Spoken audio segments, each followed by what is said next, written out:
Hello and welcome to Talking Tent, a show about movies and television. I'm Zach. And I'm Irma.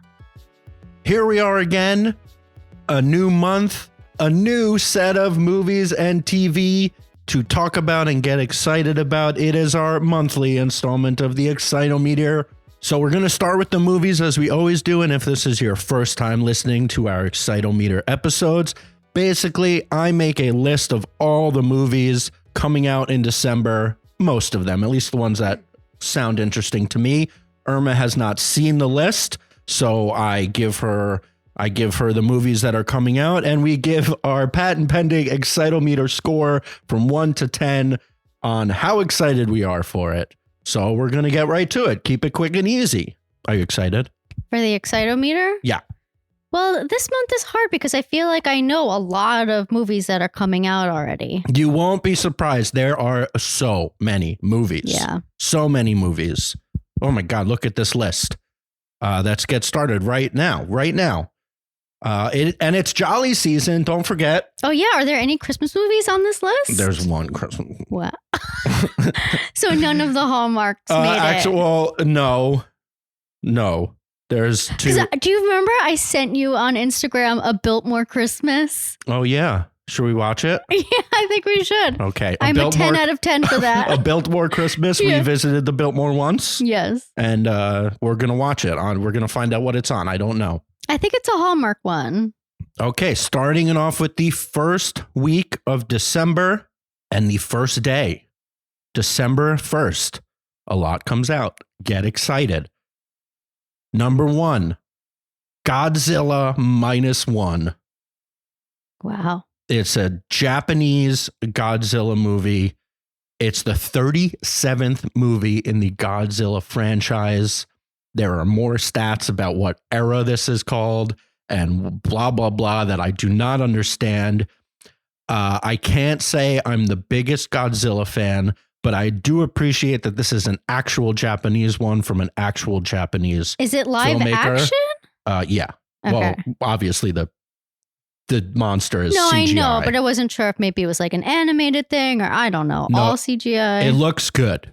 Okay. Like the graphics I haven't seen any of it. previews for this actually. And it's getting really good reviews. Oh. So I think people are kind of up on it, but I'm going to say I'm a 6.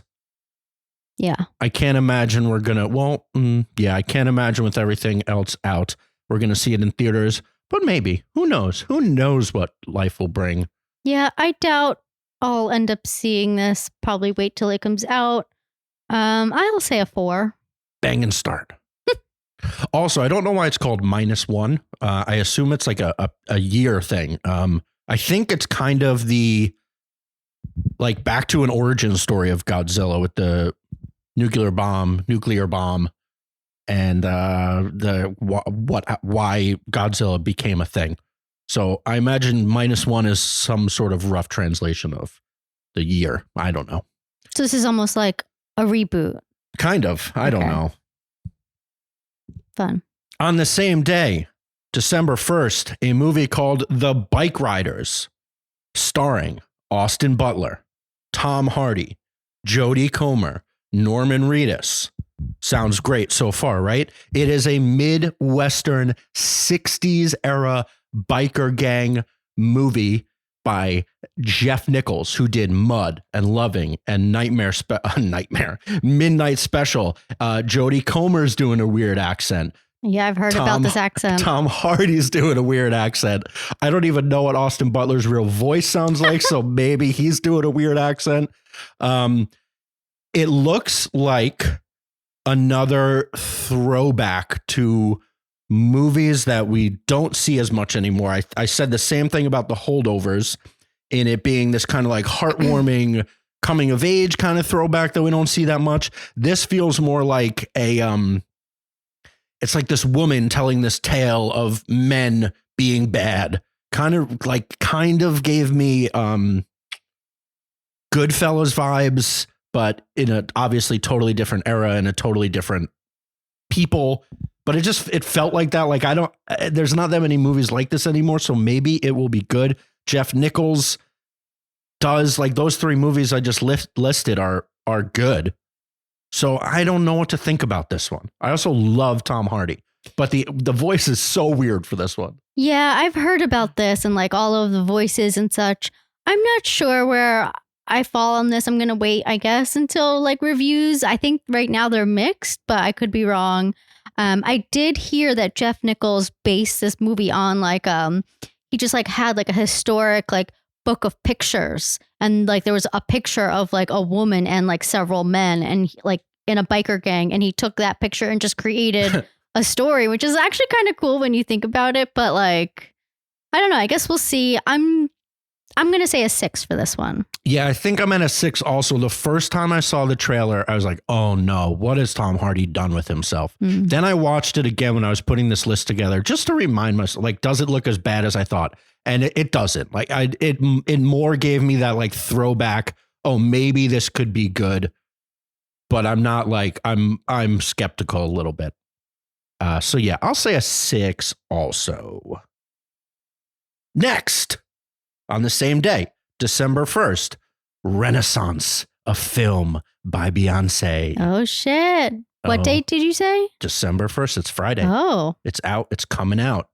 Obviously, for anybody that doesn't know, Beyoncé also filmed her concert, her massive stadium concert, just like Taylor Swift did. I think, although I'm not positive, this one is a bit more outside of the not like the Taylor one is literally just 2 hours and 45 minutes of her concert. Yes. And I think the Beyonce one is a little bit more like behind the scenes stuff. And the other movie that she made, like poetry. Beyonce, yeah. She's really good at that. Yeah. She's really good at storytelling. Having it be called a film by Beyonce, it's not just a concert documentary. It's like she adds more stuff. Yeah. I wonder if she's going to blow Taylor out of the water. In what way? Like box office and all of that. I'm going to say it's going to be embarrassingly not even close. Really? Yeah, I disagree. No, well, because I can still like very easily get tickets and it's on Friday. And Taylor was like, everything was sold out. It's still in. It's just not the same. There's like, people love Beyonce, of course, but Taylor has become like this whole, like, it's like an identity. It's become completely Beyonce blown out. is an identity to a lot of women also, or people. Yeah, but they're more I don't want to sane people. Like it's just like the Taylor stuff has become so blown out of proportion. Yeah, that it's just like it's almost like a meme. Like we must do this, or you're not a real person. Like Beyonce is like, yes, we love her music, we love her what she represents, but like I'll wait till next weekend to see it. You know. I don't know. Or most of her fans actually could go to the concert and did. Yeah, I went. I saw this live.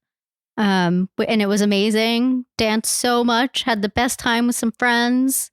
And I cannot wait to see this again. So I'm going to say a 10. A 10? Yeah. It's great. She's great. And then, I love that she's going to add like extra stuff to it. That's going to be amazing.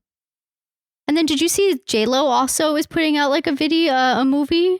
You're ignoring me? No, sorry. I was looking something up because I was trying to remember the name of the film that she put out. Black is King. Right? That was what was on, what was on Lemonade. Disney. Yeah. So like that was obviously like this. Then she did Homecoming on artistic Netflix. Thing around her album. Anyway, what did you ask me? J-Lo, she has a movie coming out. Did you see? No. She has like another like... A concert thing? Yeah. I don't know if it's like a concert thing. I'm not quite sure. Is she going to do like what Kevin Hart did where it was like half fictionalized a heist movie, half stand-up special? No, because she's, like, I think it's going to be like her performing, but I think it's like not like concerts. Like I think it's more of like what Beyonce did, like Black is King. Yeah. So for Beyonce, I'm going to say I'm an 7. Okay. Wow. I think like I'm sure it will be very good. The haters are going to come for you. I'm not hating. I'm not hating. I just like I feel like I know exactly what I'm going to get, and it's going to be like. But you didn't see it. What do you mean? You know I know exactly what I'm going to get. Yeah. So you should be even less excited about it. But like I don't know. I've seen her perform, and I've listened to all of the music. That's it. I still very much respect Beyonce, Queen Bee. On the same day, Irma, can you believe it? December 1st, Silent Night. Have you seen this? Have you heard about this? Silent Night. Didn't they have that last year? No, that was called A Violent Night. Violent Night. Okay. So Silent Night, let me read you the thing. A father heads into the underworld to avenge his young son's death. Oh. It is John Woo back at it. Oh, shit. Directed. And it is, I forget his name. Oh my God. The guy from The Killing. Oh, yes, yes. So is this like a drama or like a horror? It is a classic Thriller? revenge, action, shoot 'em up, mayhem. Like, But just John in Wick. hell. No. The underworld of like mobs. Oh, I thought you meant like True. Yes, the that devil. description. Let's see. A grieving father enacts his long-awaited revenge against a ruthless gang on Christmas Eve. So that same thing. Sorry, I don't know. I'm just pulling these. Yeah, it looks like it's just your classic revenge. There's no moral gray zone. We're killing everybody, and it's going to be awesome. Like a John Wick. Yeah, John Wick or like Nobody. The different take on it with Odenkirk. I'm going to say I'm an 8 for this one because it looks crazy.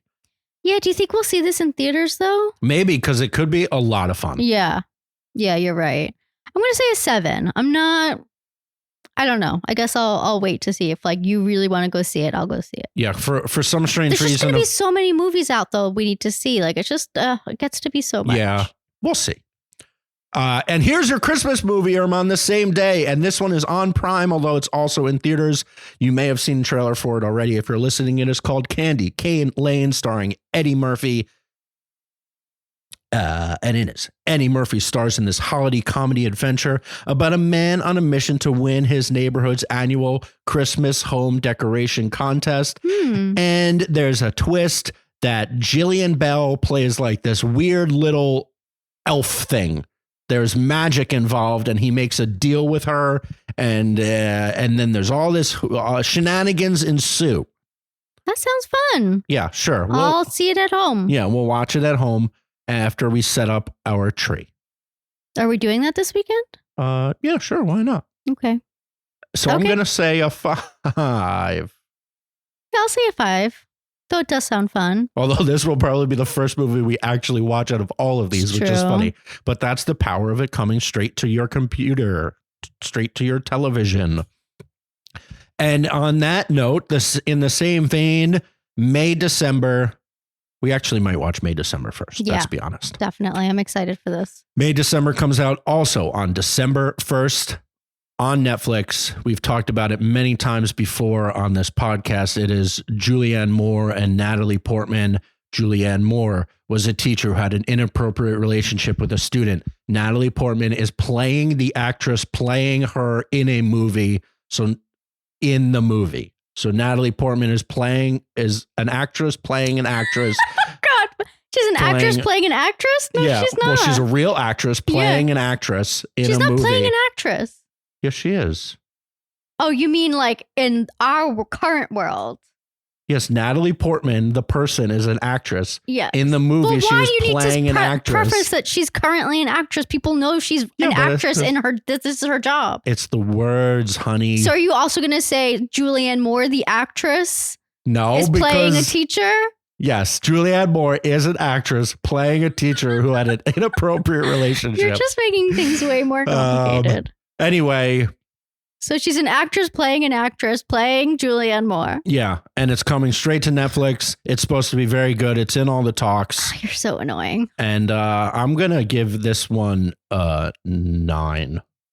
Yeah, so the subject matter is like a bit dark, I guess you could say, but I've heard this is insanely funny.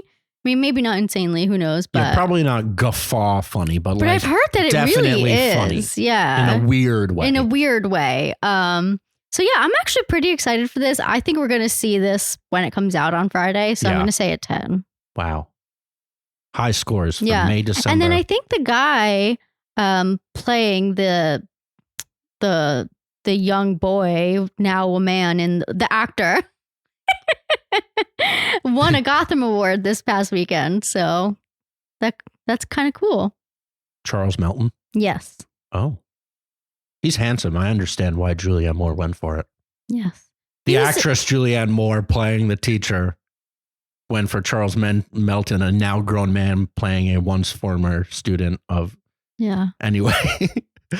Next, same day, Saltburn again, which we've talked about a lot. Sometimes I mention things twice because they come out limited and they come out wide. Emerald Fennell's follow-up to Promising Young Woman comes out wide, so much more available to everybody, called Saltburn this Friday, December 1st. I don't know. We don't have to give a score. If you haven't listened to last month's, listen to that one. We gave our scores. Another Christmas movie, honey. December 5th, in the same vein as It's a Wonderful Knife. This movie is called Nightmare on 34th Street. And it is coming straight to VOD. Interesting. Does it have Freddy? No, it doesn't. It is just about a murderous Santa. And it looks like a lot of violence and some crazy guy dressed up as Santa trekking through the snow, stabbing people. So maybe I'll watch it. Again, the Christmas spirit. And this is just like on like a VOD. Yeah, or it's like I think you have to pay for it. It's not even Shudder. There's another one coming later that's Shudder, and this one is not. Okay, so I'm gonna say a 0. Okay, I'm gonna say 5. Though I do like that name. It's a good name, and I bet they like created a movie based on like the name. Yeah, it was a poster. They probably came up with a poster first, and then they're like, "Huh, this is interesting." That's it for week 1. Are you overwhelmed yet? Week 2. So week 1, May, December is number 1. And then maybe Silent Night. Ain't that crazy? No, and then I think the Eddie Murphy movie. Oh, right. And Beyonce. And Beyonce. There's a lot of good ones. And the Bikeriders might not be bad. Anyway, week 2, December 8th. This one, I think we have to go out of our way to go see in the movie theater. The decision will be whether we see it in its original form or with the dubbing, because it is The Boy and the Heron. It is Miyazaki's supposed last movie. Studio Ghibli, anybody that doesn't know, legendary animation. The creative genius and mind behind it all is old. And he says this is the last thing he's doing. So it's going to be a major event. And I'm a 9 for this too. Yeah, this is hard because I feel like all of Studio Ghibli's movies just like make me ugly cry. Some of them, yeah. Yeah, and I'm just like, okay. So I have to just like gear up for that. But yeah, I mean, I'm excited to see it. I've heard it's really good. So I'm going to say a 10. Now, what do you think about the question that I posed? Do we find one that just has it in the Japanese with the subtitles?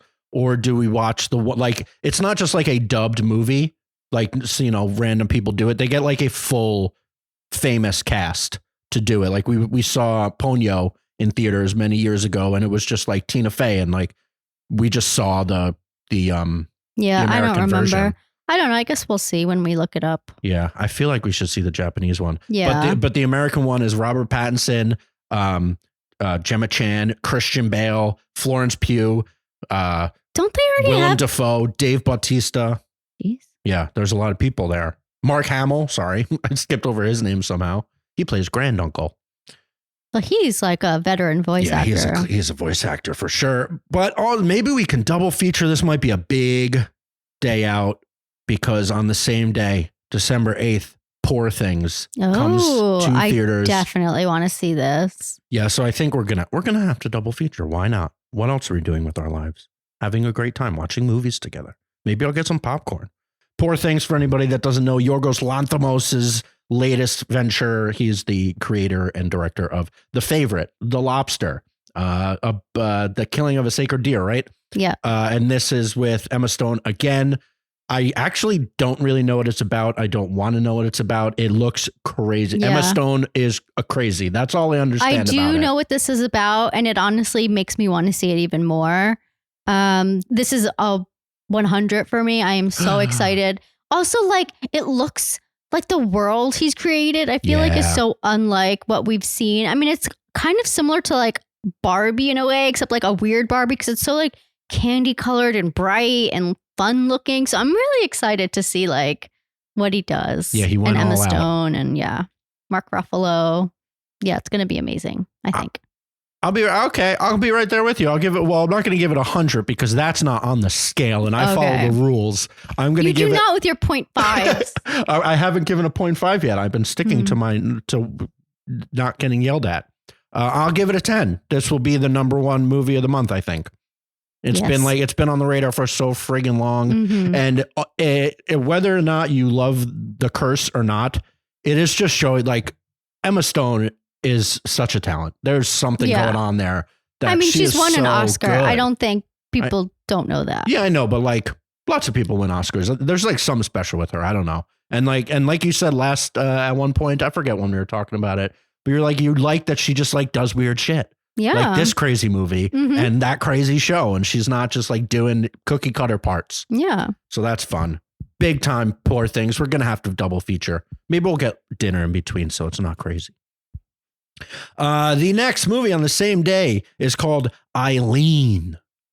And this is a Neon film. So anybody that's listened to me, Neon is a production company that I often go, oh, that's going to be good. It's not quite A24 where I say literally can't be bad. Neon is always good.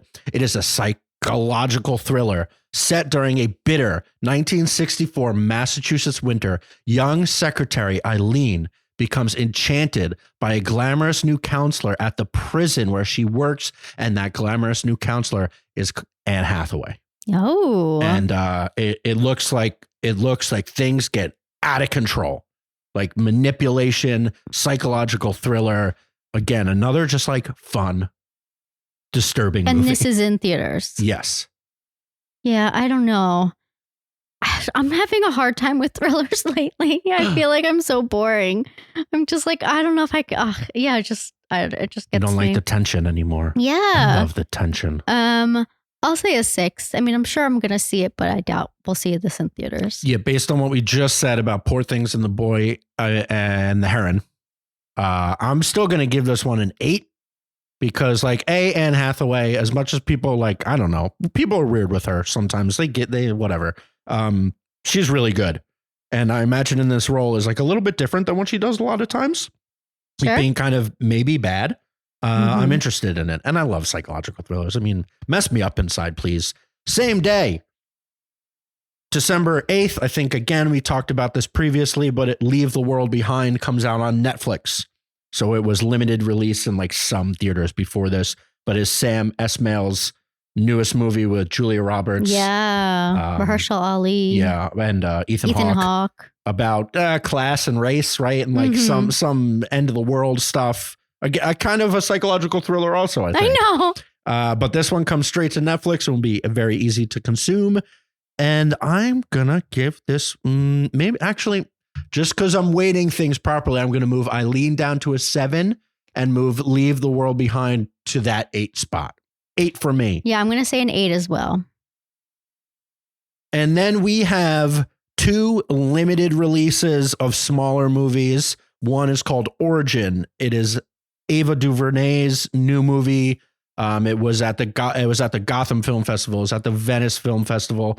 And it is about a woman grappling with tremendous personal tragedy. Writer Isabel Wilkerson sets herself on a path of global investigation and discovery as she writes a book. And it's like that book exists. And Isabel Wilkerson is the author. So it's like a biological, I can't speak, a biographical drama about this actual author writing this actual book and what inspired it all. That's kind of cool, actually. And the author is Ingenue Ellis. The actress Ingenue Ellis. Yes, the actress Ingenue Ellis is playing the real life author. I see. What's her name? Where'd it go? Isabel Wilkerson. John Bernthal's also in this. Ooh. And Vera Farmiga is also in this. That actually sounds really good. Yeah. Ava DuVernay has gone like up and down with some of the stuff that she's done and some of the choices. But this feels like a kind of a back to a very dramatic adult movie. Yeah. About probably somebody like overcoming a very tragic story. I'm not positive what happened. But yeah, that sounds lovely, kind of. potentially. So, I'll go 6 for this one. Yeah, I'm going to say a 7, though I do love all those actors and it does sound really interesting, though I doubt I'm going to rush out to the theaters. Or you said that was Netflix? No. Oh.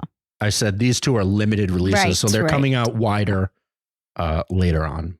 But if we wanted to, we can see them in New York City. And the same, and this one, this is on all the lists, and it could be interesting. It is called on December 8th. It is called The Zone of Interest. It is a foreign film. It'll definitely be, well, actually, I guess it will be foreign language, right? But the director is not. Anyway, it is the Commandant of Auschwitz. Fun, right? Especially in these times. And his wife strive to build a dream life for their family in a house and garden right next to the camp. And it's directed and written by Jonathan Glazer, who did Under the Skin and Sexy Beast. So like he does some interesting things. I'm not sure if it's kind of satirical or just like wildly dramatic, but I know it's in all of the talks. Like I think Jonathan Glazer is in talks for Best Director. He's like the 5th one of after the big people. And then it'll be foreign language for sure. Well, it might not be because this is France, I believe. And France, I think, already chose something else. No, isn't it? It would be German or, is this German? Polish or Austrian or I don't know. Okay. I don't know what qualifies. But it's in all the talks. It sounds potentially devastating, potentially interesting. I don't know. We've had a lot of Holocaust material, but not so much recently. Trying to think.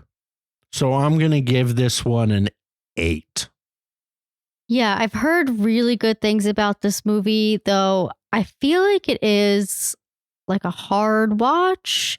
I imagine. I can't remember exactly what it's about, but even though you just said it, but I don't know. It's just that's pretty. It's just tough. It's just like a tough watch, I'm sure. So I'm going to say a 7, though we'll definitely see it. And then 2 weird ones. These were for me. Irma's going to give them 0s. On December 8th, coming to Shudder, is called The Sacrifice Game. Trapped in a boarding school for the holidays, Samantha and Clara's silent night turns deadly as a murderous gang crashes their Christmas. Oh, that sounds really scary. Yeah. So a few more Christmas horror movies. There's a long... So it's like the Holdovers, except if like... yeah, kind of. Okay.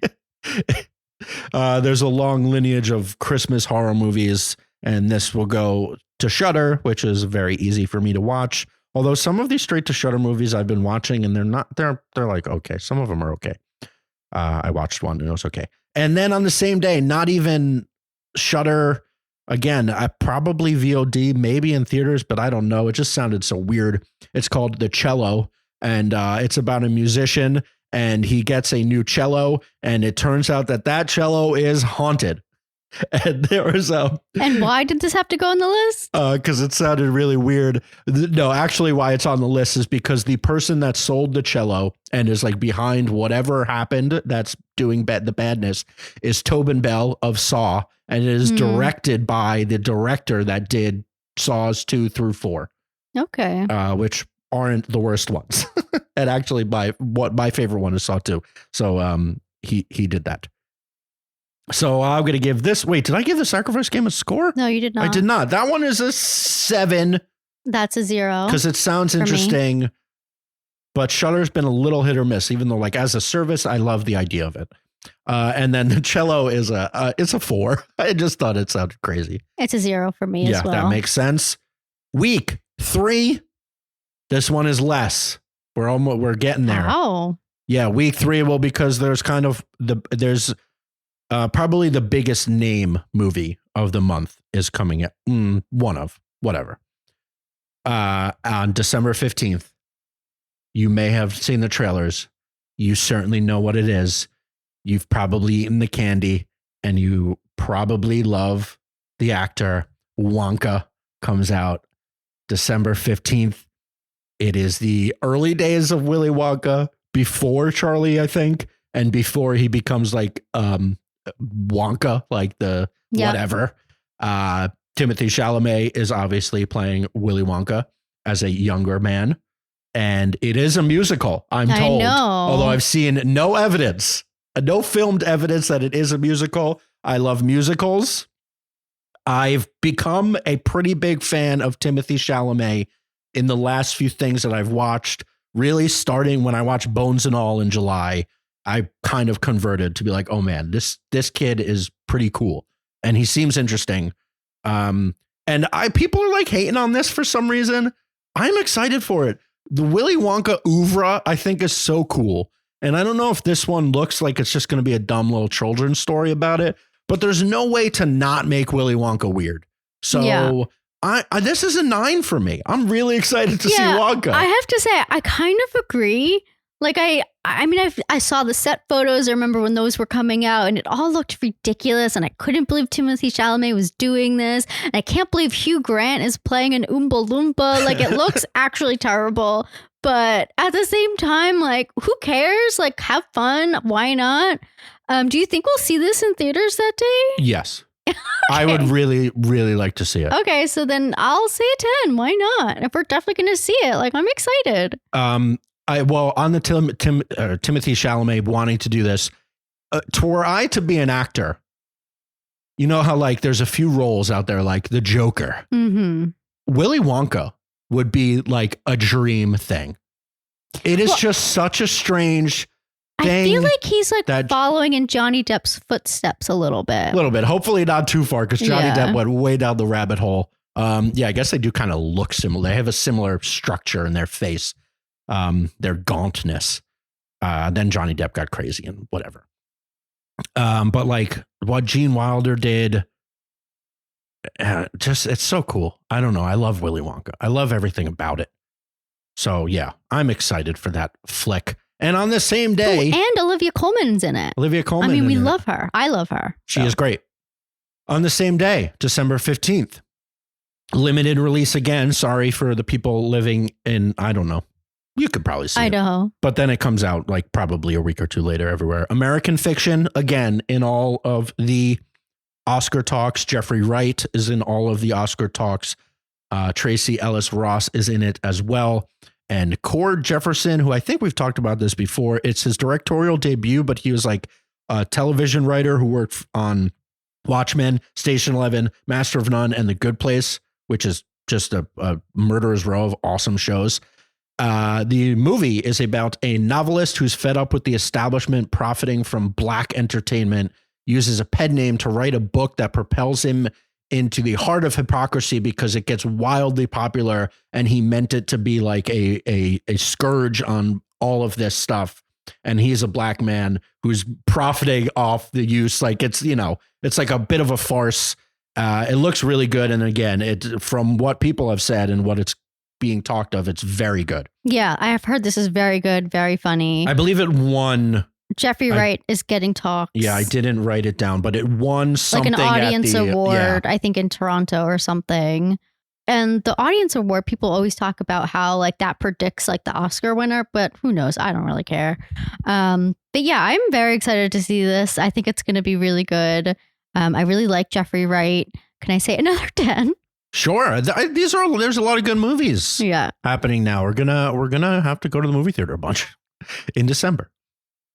I'm gonna say a 8.5.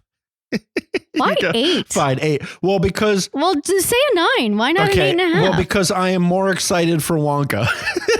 And would you give Wonka? A 9. I'll give Wonka a 9.5. Okay. Wonka, for those keeping track, Wonka is now a 9.5 and American Fiction is a 9. On December 15th, the same day, straight to Paramount. Maybe exciting, maybe not. It is called Finestkind, and it is about two brothers from opposite sides of the tracks reunite as adults over one fateful summer when they strike a deal. When they strike a deal with a dangerous Boston crime syndicate, a young woman finds herself caught in the middle. One of those brothers is played by Ben Foster. The woman is played by Jenna Ortega. I think I remember seeing a trailer for it, and I'm not positive. I really like Ben Foster. I do very much like Jenna Ortega, although in a role like this, I'm not sure. Just kind of like the lady that gets in over her head and something. I don't know.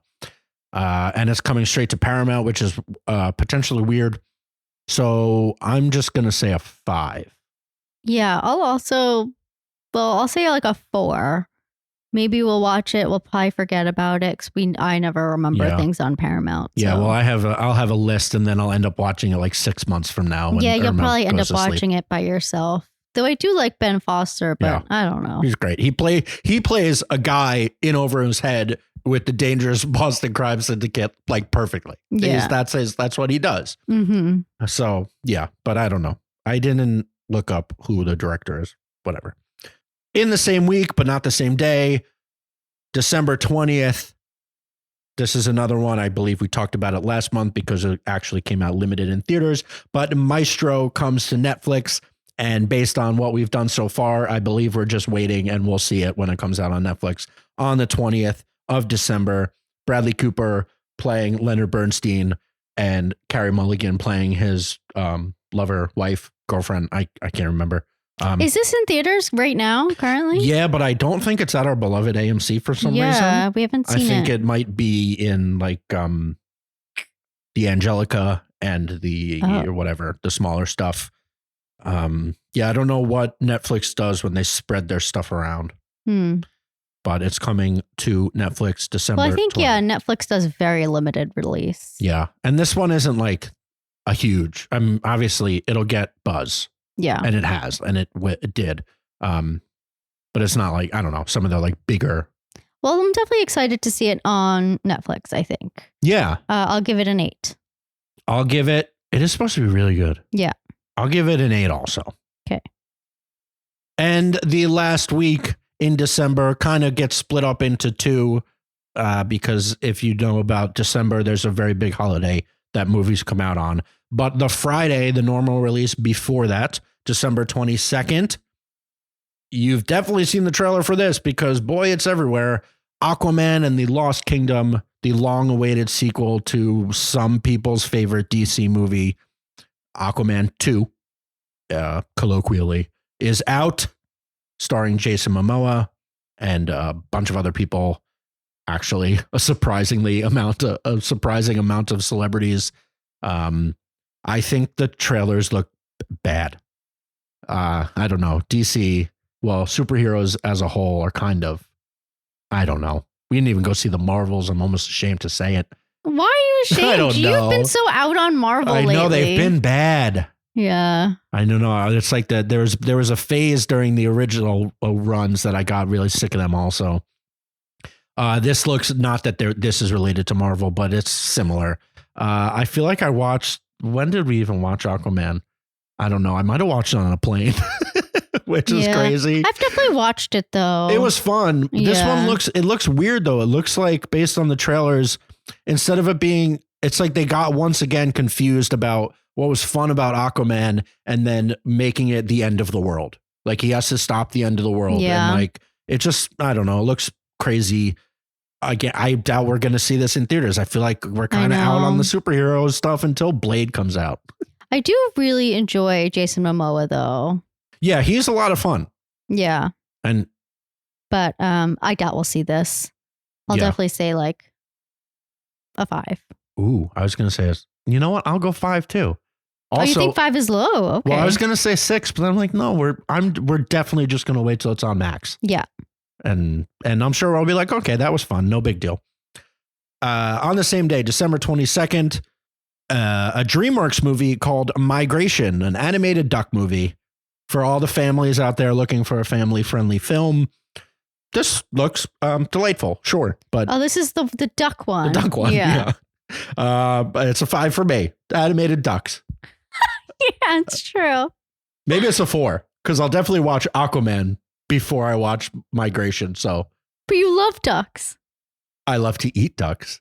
No, but you love ducks. I do love quack.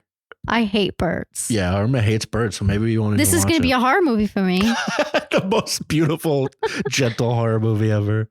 Yeah, I feel like I saw previews for this. I thought it was funny, but I don't really care. Yeah, they're always cute. Yeah, I'll say 4. All right. What'd you say? I said a 4 too because I made it lower than Aquaman. On December 22nd, here it is, A24. It can't be bad. It's called The Iron Claw, starring Jeremy Allen White, Zac Efron looking absolutely beefcaked. Oh my God. And like Jeremy Allen White looking weird. But it is an 80s era wrestling movie. Also, sorry, the guy who's in Murder at the End of the World is also in it. The tattooed guy? Yeah. Oh, yeah, because there's 4 brothers. It's an 80s wrestling movie about these 4 brothers, apparently real, true, and kind of their commitment to each other in this cutthroat business of like underground, wrestling in the 80s. It looks, I don't know. Like, it looks weird. Yeah, it definitely looks weird. Look crazy. I mean, yeah, the 80s era I'm here for it. Yeah. I mean, eye candy for me. You get so much eye candy. It's true. Though I doubt we're gonna I don't know. I'm very intrigued by like movies like this that are about niche professions. Like, The Wrestler, Darren Aronofsky's movie, literally about the same thing. The other one, with the brother and sister, and like the sister Florence Pugh, I think played her. Yeah, Fighting with My Family. Yeah, that was more of a comedy. Good. Okay, well, and like she became quite successful. Yeah. So a little bit different. Well, I don't know what happened with these people. I'm not going to look it up. But and this is the 22nd. You said it comes out. Yeah. So if we were to go to the movies before Christmas, I would see this. It looks, I don't know. I'm just intrigued by it. We obviously love Jeremy Allen White from The Bear, and I'm always interested in if Zac Efron can actually act. Yeah, I agree. Because like we watch his documentary show, he seems like a delightful character. He's good in comedies. Yeah, definitely. But like this looks pretty serious. And he hasn't really been in anything in a while. Yeah, he hasn't done that much serious stuff. He was like Dahmer in something, but not the really popular one on Netflix. But again, he is absolutely shredded out of his mind in this movie. Maybe the eye candy for you, honey. Yeah, well, you know what's funny? I was reminded when I was making this list that in the absolutely shredded out of his mind, and when we're talking about potential Oscar winners and Best Actor with Jeffrey Wright, Magazine Dreams was supposed to come out this month. It was. And now we don't know. That's if you don't know, Jonathan Majors' Sundance movie that everybody was talking about him absolutely getting nominated and him looking like an absolute beefcake because it's about like bodybuilding and like, so he got shredded. And now obviously we don't know what's happening with him. We don't know what's happening with that movie. I know. I do feel bad for the filmmakers and everyone who worked on it. It's not like their fault. Yeah. So it's just tough. So we don't know. But I was reminded of that. And then I remembered the people that are sneaking into Best Actor might be because Jonathan Majors is not around anymore. Anyway, not really related, but I just thought of it. The Iron Claw. I'm going to say a 9. Wow. Yeah, I like wrestling. Like it seems cool. I'm gonna say a 7. On the same day, on the complete opposite aisle, for the complete opposite demographic, December 22nd, Anyone But You comes out. The much anticipated, much buzzed about rom-com starring Sydney Sweeney and Glenn Powell. Ugh. It is a classic haters into lovers tale based on the trailer. They don't like each other. They start faking a relationship, and we all know where this ends up. There's butts. There is both butts are on display. Two beautiful people smooching, and who knows? We'll watch it when it's on on Hulu or something. Yeah, I feel like this has been way too overhyped, and I'm just kind of over it. Yeah, the best thing to happen to this movie was Nathan Fielder and Emma Stone doing a parody of the opening for the trailer. That got a lot of buzz, and people loved them for it. I don't remember. Well, if you watch the trailer for Anyone But You, Sydney Sweeney and Glenn Powell do a whole shtick about here's our movie, and it's no, she goes, here's the trailer for my movie. Then Glenn Powell's like, well, it's my movie, and she's like, ugh, our movie better. And so Nathan Fielder and Emma Stone did that word for word about a trailer for The Curse. Oh, and that's said, here's funny. my show. No, it's my show. And it was great. Yeah. It was all over the internet. We loved it. Nathan Fielder's a genius. I don't remember seeing that. Maybe I didn't send it to you. Wow. I'm sorry if I didn't. Yeah. Look it up now. Okay. So this is I'll just give it a 5 also. Sydney Sweeney is very nice to look at. Ugh. But also, she was so good on Euphoria. But like, I'm interested in seeing her as a real human being. Like, just a person I'm supposed to just like being around. Like, I don't know. Is she good at this? Is she funny? I don't know. We'll see. We'll see. I mean, she was good on White Lotus, I thought. Oh, true. But I mean, that's weird too. She's like weird. Yeah. This will just like her being delightful, presumably. What's your number? I thought I gave a number. Didn't I say 5? 5. We're both 5s. On December 22nd, coming straight to Netflix, just in time to be home for Christmas, Zack Snyder's Star Wars / Dune. It is called Rebel Moon Part 1. I did not realize that when I first heard about this thing. Rebel Moon Part 1, A Child of Fire. So it's Zack Snyder being Zack Snyder in space. Who knows? I don't even know what to think about him anymore. I know it'll look cool, and I'm going to give it a 6. I have no idea what this is. Yeah, I'll say a 5. On the same day, coming to theaters. I've heard a lot about this movie, and I keep trying to like figure out when it was coming out. Now, December 22nd, Andrew Scott and Paul Mescal as gay lovers in All of Us Strangers. It is written and directed by Andrew Haig, I think is how you pronounce his last name, who is the writer-director of several other indie movies. I think they're all about gay relationships, which is very nice. He is also the writer and director of the show and the movie Looking, which we adored. Yeah. And again, we hear rumors. This is supposed to be very good.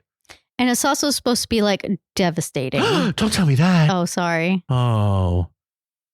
Back to no, you can't do a gay story without it being horribly sad. I feel like there was a bunch of just happy gay stories, so now we're back to the roots of them being very difficult.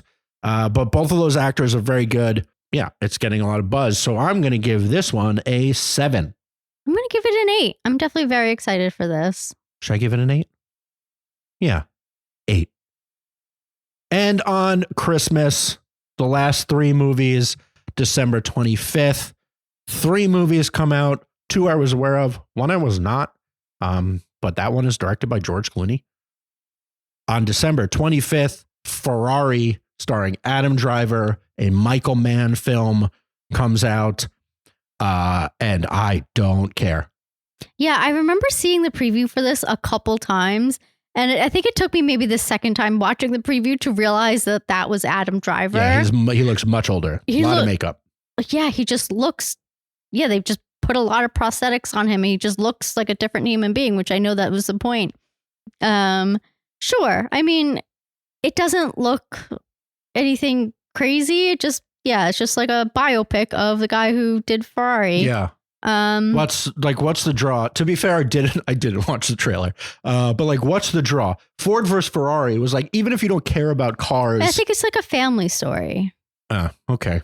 Yeah. There's got to be some sort of intrigue. No, I feel like intrigue. Like, in what way? Like something happened to Enzo Ferrari that makes him more than just like, it's the guy that like, why isn't there a story about the guy that started Porsche? Yeah. Why do we know Enzo Ferrari? Well, I think it's, like from the previews. Do you want me to go into it? Nah, whatever. It's a 3 for me. I'm not going to see it. Or I'll see it, whatever. We'll see it whenever. I'm going to say a 5. I think, I feel like I've talked about this before. Adam Driver has just done nothing but bad for so long now. Yeah. We're going to see Christopher Abbott's play on Off-Broadway. Mm-hmm. And I'm standing by that Christopher Abbott is the best actor to come out of the Girls franchise. He's the best. We love him. On the same day, December 25th, The Boys in the Boat. Did not know what this was. Also, I had to change. I'm going to change the tagline because the tagline just tells exactly what happens. but it's directed by George Clooney, which is interesting. I don't know what he's doing.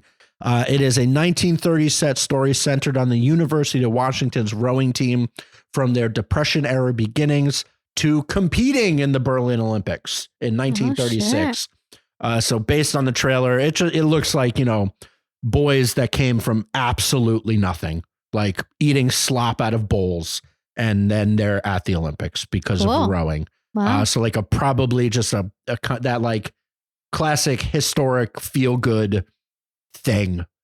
But then there's like also got to be like shades of World War II is about to start, and the Nazis are taking some sort over. of intrigue is what you're saying. Yeah, some sort of intrigue. Yeah. The Nazi party is like happening in Berlin where the Olympics are. Right. But yeah, I don't know.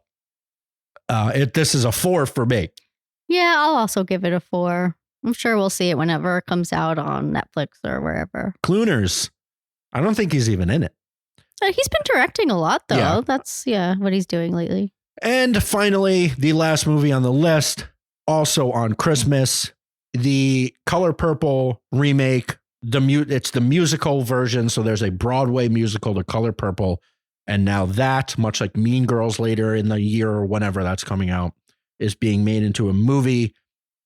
And this actually is why I looked up the Beyoncé movie, because it is directed by, I'm going to butcher his name, but his first name is Blitz. That's easy. His last name is Bazawule. Bazawul. I don't know, but he directed Black is King, and he's worked with Beyonce, and he directed a few other like music and musical stuff. The cast is Fantasia is like actually getting talks. What's her name? Danielle Brooks, I think. Yeah. Chloe Bailey. No, Halle Bailey is in it. Oprah. Well, I think is she actually in it? She was obviously in the original. A cameo. But she's producing it, as is Steven Spielberg. So like, they're all back making the musical. I said it before. I love musicals. I love crying. I can't remember the color. I can't remember if I've seen the Oprah version.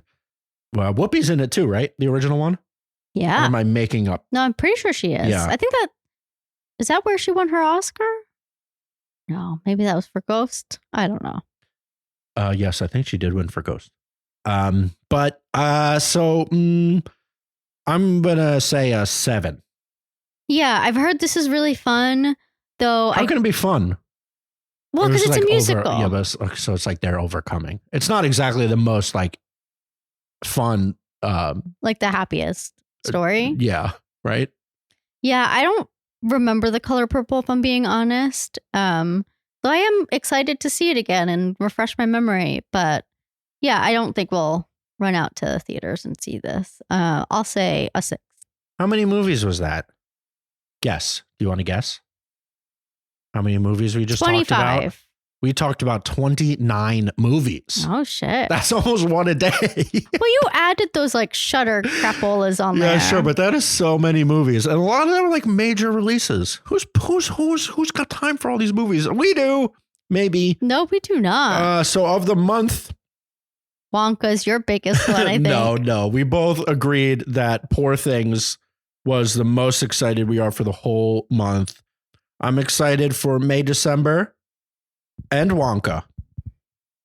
Yes, agreed. I think those would be my top 3.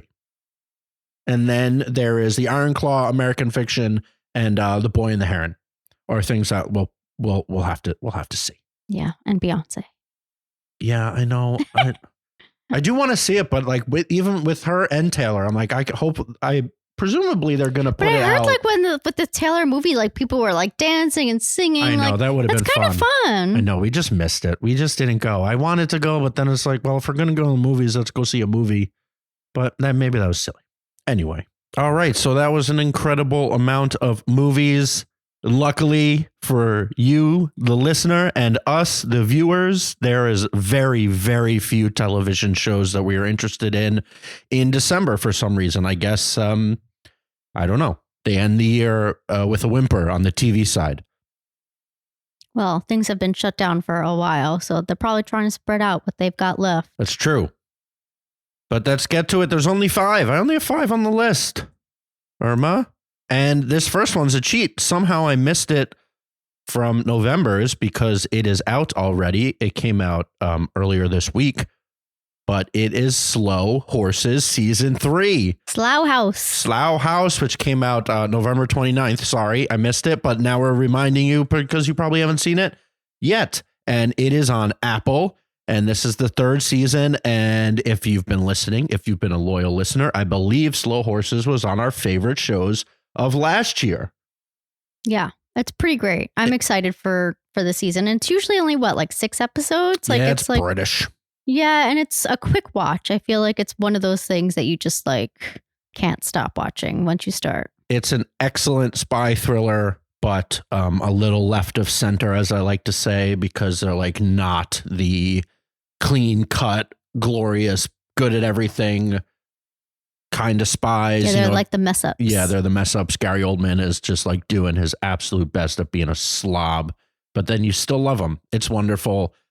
What's your number for Slow Horses? 10. 10. I love this show. You do really love this show. I'll go a 9. That's it for the first week. Easy peasy. Catch up on some stuff or watch all these dang movies we just talked about. Week 2 of December, we have 3. The first, which Irma has not talked about yet, but she will next episode, I believe.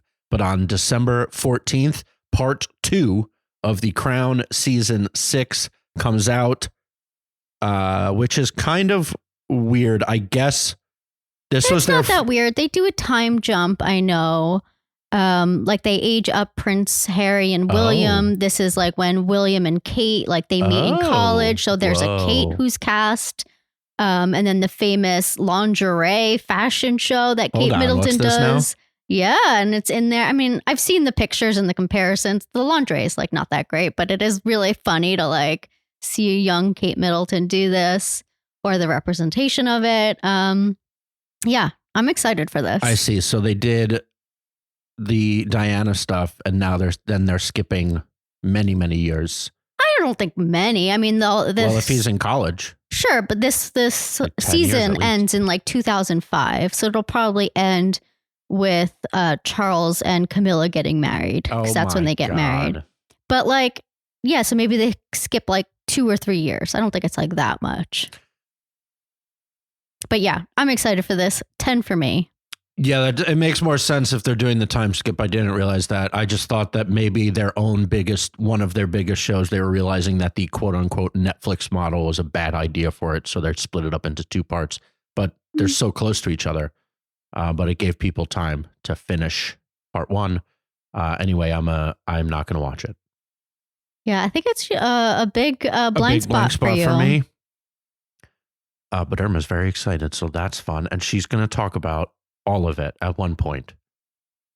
On the next day, an odd Netflix show. Again, there's not very many shows, so I just put this one on here. It's called Carol and the End of the World. It is starring Martha Kelly, who's that really dry actress who is in Baskets. You know what I'm talking about? No. She's got like that she does the voice work also. It was like that really boring character she was in. Oh, yeah, she was in Euphoria. Yes, Euphoria, but then also What We Do in the Shadows. Yeah, What We Do in the Shadows. Colin Robinson went to that, like, yeah. So her, it's the description is, as a planetary apocalypse looms, a woman struggling to embrace end times chaos searches for meaning in her last months on Earth. So I like her as a side character. I don't know if I could do a full show with her, but she is very funny. It's extremely dry. So yeah, I'm sure. What else are we doing? Yeah, we'll see at the end of the world. It could be like a good counter offering to what like the end of the world stuff often is, like people going mad. And she's probably playing kind of her character type of like being not so enthused. Yeah. So for this, I'll give it a 7. She's like Daria come to life, also like middle age. True. Yeah. if Daria got to grow another 20 years. Yeah. What's your number? Oh, what did you say? I said 7. Yeah, I'll say a 7. Which is probably being pretty generous, but that's fine. And on December 17th, Archer into the cold. Apparently, it is finally, not because I want it to be, but like shocked that this show has been on for so long. It is finally the series finale last season. I think we're above 10 seasons.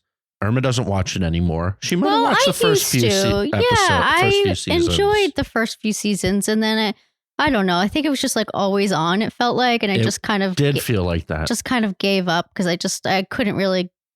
I didn't care that much, but maybe I'll watch this last season. I don't know. Yeah, a few of the seasons got kind of weird. They started doing like offshoots, as in the characters were the same, but they were completely unrelated.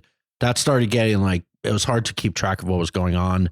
Now they've gone back. Obviously, Jessica Walter died in real life. The actress that plays Mallory Archer, who was the head of the whole spy agency. So then Aisha Tyler's character, Lana, took over as like her role.